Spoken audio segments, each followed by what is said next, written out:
ဒီတစ်ခေါက်ရုံးပေးရဲ့၄ရက်မှာအိမ်ကိုပြန်ပြီးတော့မမီနဲ့ညီမလေးချက်ကျွေးတာကိုပဲတုံးဝါကြီးစားခဲ့တာပါအဲ့လိုမျိုးစားလိုက်တောင်းလိုက်အိတ်လိုက်လုံနေရတော့ပေါင်ကျင်ရတက်မလားမတက်လာလည်းမတက်နိုင်ဘူးစားစရာရှိရစားရမှာပဲအိတ်စရာရှိရအိတ်ကမှာပဲသူ့ဘက်သူမတက်လာတော့သူ့သမိုင်းဖြစ်သွားပြီကိုလည်းစားရပဲသူ့ဘက်သူစားရင်တက်လက်နဲ့မတက်တာတော့မတက်နိုင်တော့အဲ့လိုမျိုးအိမ်မှာစားလိုက်တောင်းလိုက်အိတ်လိုက်လုံရင်တာပေါင်ကျင်ရတက်မလားဟိုရက်ကခရီးသွားတော့ပေါင်3ပေါင်တက်ပါလေပေါင်ကျင်3ပေါင်တက်လာတယ်အရန်ပြောတော့သူများတွေကခရီးသွားလို့ဝါလာရင်အရန်စိတ်ညစ်တယ်ကိုရီကတော့ခရီးသွားပဲဖြစ်ဘယ်လိုပဲဖြစ်ပေါင်ကျင်ဘယ်လိုပဲတက်ပေါင်ကျင်တက်လာပြီဆိုရင်ကိုရီကအရန်ပြောတော့ဒါနဲ့ဒီနေ့မမေနဲ့ညီမလေးချက်ထားတာတော့ငစရိုင်းရင်းရယ်ပြီးတော့တိုးစရာအလိုမျိုးရယ်ငါးငပီးကြက်ရယ်ပြီးတော့ဟိုဘက်ကဝက်လက်ချက်ထားတာပါ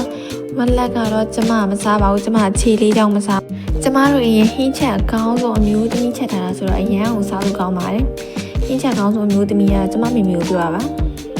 ဒီတစ်ခေါက်အိမ်ပြန်လာဟင်းမချက်ပါဘူးဘာလို့လဲဆိုတော့ကျမခီးသွားတာခီးမှာအရန်ကိုအပျော်လွန်ပြီးတော့ကျမအပူအေးမမြတာလားဒါမှမဟုတ်ချင်းမျက်လုံးလေးကိုဘာကောင်ဝင်လာလဲတော့မသိပါဘူးဆရာဝန်ပြောတာတော့မျက်လုံးလေးကိုပိုးဝင်နေလို့ပြောတာပါပဲအဲ့တော့မျက်လုံးမှာအဖူကြီးပေါက်ပြီးတော့ရောင်နေလို့ကျမဘာမှမလုပ်ရပါဘူးအင်းကမမေကဘာမှမချစ်ပါနဲ့ဘာမှမလုပ်ပါနဲ့ပြီးဖို့နဲ့ခက်ဝေးဝေးမှနေပါဆိုတော့ကျမခက်ဝေးဝေးမှနေပါတယ်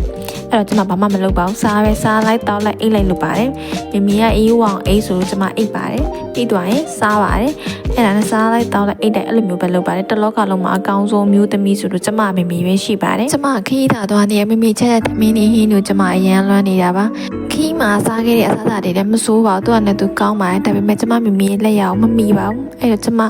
အိမ်မှာအကျိတ်စားခဲ့ပါတယ်